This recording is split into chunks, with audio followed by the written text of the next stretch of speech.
আসসালামু আলাইকুম এভরিওয়ান। সকালে ঘুম থেকে উঠে দেখি আরাসোনা তার পাপার সাথে বল খেলছে। এখানে আসলে আরাসোনা খুব তাড়াতাড়ি ঘুম থেকে উঠে যায় এবং অনেক খেলাধুলা করে। আর এবার আমাদের লেবুর ফলন হয়েছে মাশাআল্লাহ, প্রত্যেকটা গাছে হাজার হাজার লেবু হয়েছে। পাতার থেকে যেন লেবুর সংখ্যা অনেক বেশি। আর আমি এই যে পুরো বাড়ি একটু ঘুরে ঘুরে দেখছিলাম কোন কোন গাছে কি কি ফল হয়েছে। কালকে ভীষণ মাথা ব্যথা করছিল, যে কারণে কালকে আর পুরো ঘুরে দেখা হয়নি। এই যে দেখি ছোট ছোট কামরাঙাও হয়েছে গাছে। আর এই যে মিষ্টি কুমড়া গাছগুলো, এত সুন্দর মিষ্টি কুমড়া শাক হয়েছে, আমার মনে হচ্ছে কাঁচা খেয়ে ফেলি। আমার যেহেতু অনেক পছন্দ এই কুমড়া শাক, আমাকে বললাম কালকে কিন্তু অবশ্যই খেতে চাই। আর এই যে এলাচ গাছ, এলাচ গাছে ফুল হয়েছিল, গতবার দেখিয়েছিলাম, বাট একটাও এলাচ ধরেনি। এই গরমের কারণে সব পড়ে গিয়েছে ঝরে। প্রত্যেকটা আম গাছে মোটামুটি ভালোই আম ধরেছে। এই সিজনে যা যা হওয়ার তাই তাই হয়েছে। এই যে ছোট ছোট আমড়া গাছে সুন্দর আমড়া হয়েছে। অবশ্যই এবার একটু কম দাঁড়িয়েছে সব ফল, কারণ গরমের কারণে শুনলাম সব ফল ঝরে পড়ে গিয়েছে। প্রচুর লিচু হয়েছিল, তাও পড়ে গিয়েছে। এই যে বাতাবি লেবুগুলো খুব একটা বড় হয়নি খাওয়ার মতো, কিন্তু মোটামুটি বড় হয়েছে রোজালিদের থেকে। ফলের সাথে পাল্লা দিয়ে এবার অনেক রকমের ফুলও হয়েছে বাড়িতে।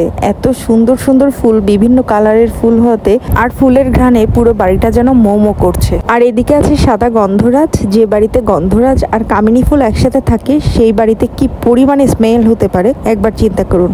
আবার তাদের সাথে পাল্লা দিয়ে এগিয়ে আছে রাতের রানী হাসনা হেনা। আর এই যে আমার শাশুড়ির ছোট ছোট পুঁইয়ের চারা। এখানে সবসময় পুঁই শাকের একটা মাচা থাকে। এখন যেহেতু ছোট ছোট চারা হয়েছে, মাচাটা আপাতত ভেঙে ফেলেছে, নতুন করে আবার মাচা দিবে গাছগুলো যখন আরেকটু বড় হয়ে যাবে তখন। আর এটা হচ্ছে আমাদের কোরবানির গরু। আলহামদুলিল্লাহ আমার শ্বশুর বাড়িতে এনে রেখেছেন। আরাস আসবে, গরু দেখবে, এটা নিয়ে মজা করবে সেই জন্য।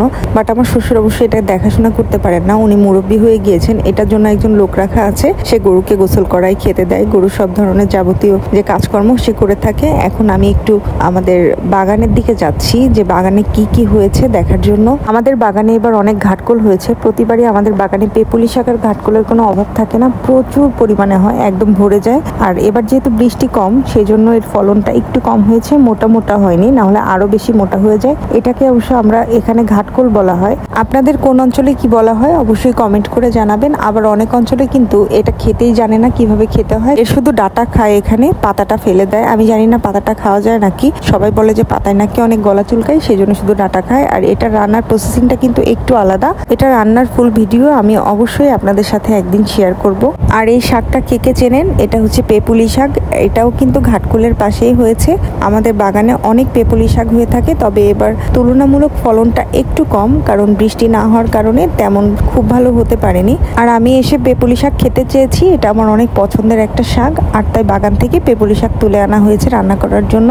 আর আপনাদের সাথে সুন্দর একটা জিনিস শেয়ার করি, এটা হচ্ছে মিস্ত্রিকে দিয়ে আমার শ্বশুর বানিয়ে রেখেছেন। আমরা যেন পুকুর পাড়ে বসে পুকুরের ঠান্ডা ঠান্ডা হাওয়া উপভোগ করতে পারি এবং এখানে চাঁদনি রাতে বসে থাকতে পারি, বারবিকিউ পার্টি করতে পারি। আর আমাদের এই পুকুরটা আগের ভিডিওতে দেখিয়েছিলাম অকেজো হয়ে পড়েছিল, সেটা কাটানো হয়েছে, তবে এখনো ফুলফিল কমপ্লিট হয়নি। অর্ধেক কাটাতে কাটাতে বৃষ্টি নেমে গিয়েছে, তারপরেও বেশ গভীর হয়েছে। এই জন্য আমার শ্বশুর বিভিন্ন রকমের মাছ ছেড়ে দিয়েছেন, আর চারদিকের ময়লা যাতে না আসে সেজন্য নেট দিয়ে এভাবে সুন্দরভাবে ঘিরে দিয়েছেন। আমাদের ইচ্ছা আছে এখানে আমরা একটা সুন্দর ঘাট বানাবো। আর এই যে অনেক মাছ দেখা যাচ্ছে, এখানে মাছকে খাবার দেওয়া হয়েছে, তাই মাছ খাবারগুলো খাচ্ছে। এখানে বিভিন্ন রকমের ভ্যারাইটিস মাছ ছাড়া হয়েছে। তবে এই বাঁশের টোংটা কিন্তু অনেক সুন্দর হয়েছে। আমরা এবং আশেপাশে সবাই এসে এখানে বসে থাকে বাতাস খাওয়ার জন্য। যে পরিমাণে গরম পড়েছে, এখানে বাতাসে বসতে বেশ ভালোই লাগে। আর এখানে বাঁশের চট দিয়ে নিজের হাতে ইনি গ্রাম্য এই জিনিসগুলো বানিয়ে বিক্রি করে থাকেন। গ্রামের প্রতিটি বাড়িতে বাড়িতে ফেরি করে বিক্রি করেন এবং প্রত্যেকটা মহিলা এগুলো কিনে। এটা হচ্ছে কুলা,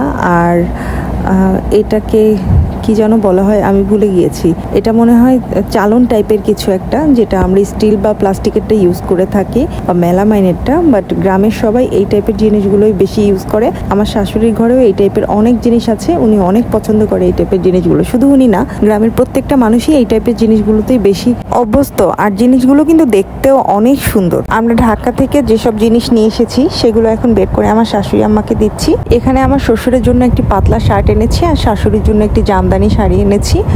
আর এখানে বেডশিট, পর্দা, তারপর টুকিটাকি যেসব জিনিস প্রয়োজন সব কিছুই এনেছি। আর এখানে ইয়েলো কাপ দুইটা আমার শ্বশুরের একটা এবং শাশুড়ির একটা, তারা চা খেতে খুব পছন্দ করে, সেই জন্য তাদের দুজনের জন্য ইয়েলো এই কাপ দুইটা এনেছি। কাপ দুইটা কিন্তু অনেক কিউট ছিল।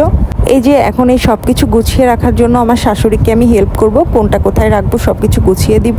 আর পাশের বাসা থেকে দুধ দিয়ে গিয়েছে, একদম খাঁটি গরুর দুধ। এই দুধটা খেতে যে এত মিষ্টি, আসলেই দুধটা অনেক মজা। আমরা এসেছি তাই একটু বেশি দুধ দিয়ে যেতে বলেছেন আমার শাশুড়ি। এখানে দুপুরে রান্নার প্রিপারেশন চলছে। এখানে পেপুলি শাক দিয়ে মাছ রান্না করব আর ঘাটকুল ভাজি করব। আমার এক ফুপি হয়, উনি সবকিছু রেডি করে দিচ্ছেন। আর আজকে মাটির চুলায় ভেবেছি আমি রান্না করব। এখানে রান্নার জন্য যা যা প্রয়োজন সবকিছু ফুপি রেডি করে দিচ্ছেন। আর এখানে হচ্ছে সে ঘাটকুল, এটা বেটে তারপর রান্না করতে হয়। বেটে অবশ্য ভাজি করতে হয়, এটা রান্নার কোনো অপশন নাই, এটা জাস্ট ভাজি করেই খেতে হয়। কাঁচা অবস্থায় বাটতে হয় অথবা সিদ্ধ করেও বাটা যায়। আর এই যে গাছ থেকে এখন ডাব পাড়াচ্ছি, দুপুরবেলা ডাব খাবো, তাই এত বেশি গরম, ডাবের পানি মনে হয় একমাত্র স্বস্তি। স্যালাইন খেতেও ভালো লাগে না তেমন, তাই ভাবলাম ডাবের পানি খাই।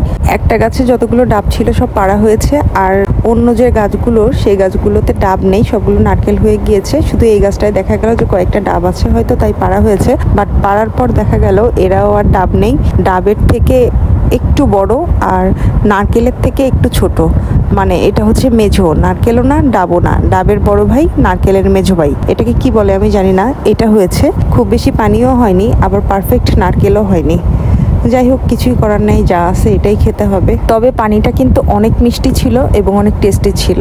আর এই নারকেলগুলো এখন কুড়িয়ে নেওয়া হচ্ছে, ফুপি সব নারকেলগুলো কুড়িয়ে নিচ্ছে। এগুলো ঠিক নারকেলও না, নরম নারকেল একবারে যেটাকে বলা হয়। ডাব খেতে পারলাম না, তাই একটু ডাবের বড় ভাইকে খাই, দুধের সাথে ঘোলে মেটানোর মতো আর কি। তো চলে এলাম রান্না করতে, দুপুর হয়ে গিয়েছে। আর সামিয়া নামের খুব মিষ্টি একটা মেয়ে, ও আমাকে আম মাখিয়ে খাওয়াচ্ছিল। এই আমগুলো কিন্তু আমাদের গাছের আম, একদম কাঁচা আম, কিন্তু বতি হয়ে গিয়েছে আর 2-3 দিন আগে পাড়া হয়েছে, এই জন্য একটু হলুদ হয়ে গিয়েছে। সামিয়া আম মাখাচ্ছে আর আমি এখন রান্না করব এই মাটির চুলায়। ফুপি সবকিছুই রেডি করে দিয়েছেন আর আমি এখন ঝটপট রান্নাটা সেরে ফেলবো। মাছ দিয়ে পেপুলি শাক রান্না করব আর ঘাটকোল ভাজি করব। এই যে সামিয়া এখনো আম মাখাচ্ছে, ঝিরিঝিরি করে আম কুচিয়ে নিচ্ছে বটি দিয়েই। আসলে গ্রামের মেয়েদের এসব মাখানোর হাত বোধ হয় অনেক মজা। আমি আগেরবার যখন এসেছিলাম তখন সামিয়া আমাকে বড়ই মাখিয়ে খাইয়েছিল, আর এবার কাঁচা আম মাখিয়ে খাওয়াচ্ছে। এই যে আমি অলরেডি রান্না শুরু করে দিলাম, ওদিকে সামিয়া আম মাখাতে মাখাতে। এই যে একটু রান্না করছি আর আম খাচ্ছি। আম মাখা যে এত মজা হয়েছিল, thank you so much Samia. তুমি ভিডিওটা যদি তোমাকে থ্যাংক ইউ দিতে দেখো তাহলে তুমি আরও বেশি খুশি হয়ে যাবে। আর আসলেই আমি তোমাকে সামনাসামনিও বলেছি অনেক মজা হয়েছে, আর এখনও সত্যি অনেক মজা হয়েছে। ও লেবুর পাতা দিয়ে আমটা মাখিয়েছিল, আসলে এত মজার একটা আম মাখা, অনেকদিন এরকম মজার আম মাখা খাওয়া হয় না। আমার ননদের বাসায় মিলাদ ছিল, আমার ননদ আমাদের জন্য রান্না তরকারি উঠিয়ে রেখে দিয়েছিল, আর আমার শাশুড়িকে বলেছিল আমরা আসলে যেন অবশ্যই গরম করে দেয়। তো আমার শাশুড়ি আজকে বের করেছে যে নাও এটা জ্বালিয়ে খাও। তো সব রান্নাবান্না খাওয়া দাওয়া শেষ করে আমরা একটু বিকালে বের হয়ে পড়লাম ঘুরতে। চলুন দেখি কোথায় ঘোরা যায়। আমি যখন ভয়েস দিচ্ছিলাম তখন অলরেডি আমার গলা বসে গিয়েছে এবং ঠান্ডা লেগে গিয়েছে, গরমে আমার ঠান্ডা লেগে গিয়েছে। এই আর কি একটা অবস্থা, এত বেশি গরম যে গরমে ঘেমে ঘেমে অলরেডি ঠান্ডা লেগে গিয়েছে, আর সেজন্যই আমার গলা বসে গিয়েছে। আমরা আমার খালা শাশুড়ির বাসায় এসেছি, খালামণি আমাদের জন্য নুডলস রান্না করেছিলেন, আরও গাছের আম কেটে দিয়েছেন। আর সেগুলো খাওয়া দাওয়া শেষ করে আমরা এখন বললাম যে খালামণি মুড়ি মাখা খাবো। তখন খালামণি মজা করে চানাচুর দিয়ে, লেবু দিয়ে, সরিষার তেল দিয়ে আর বাদাম দিয়ে মুড়ি মাখিয়ে দিচ্ছেন। মুড়ি মাখাটাও অনেক বেশি মজা ছিল। খালামণি এখানে নতুন বাড়ি করেছে আর বাড়িটা আমার লাইভে আছে। আমি যখন খালামণির বাসায় এসেছি তখন একটা লাইভ করেছি। আজ এখানেই শেষ করছি। সবাই ভালো থাকবেন, সুস্থ থাকবেন। পরবর্তী ভিডিও দেখার আমন্ত্রণ রইল। আমার ইউটিউব চ্যানেলকে সাবস্ক্রাইব করে দিবেন এবং আমার ফেসবুক পেজ একটা ফলো দিয়ে যাবেন। আর আমাকে প্লিজ স্টার সেন্ড করুন, বেশি বেশি স্টার সেন্ড করুন, এবং আমার ভিডিওটি যদি ভালো লাগে বেশি বেশি লাইক, কমেন্ট এবং শেয়ার করে দিন। আল্লাহ হাফেজ।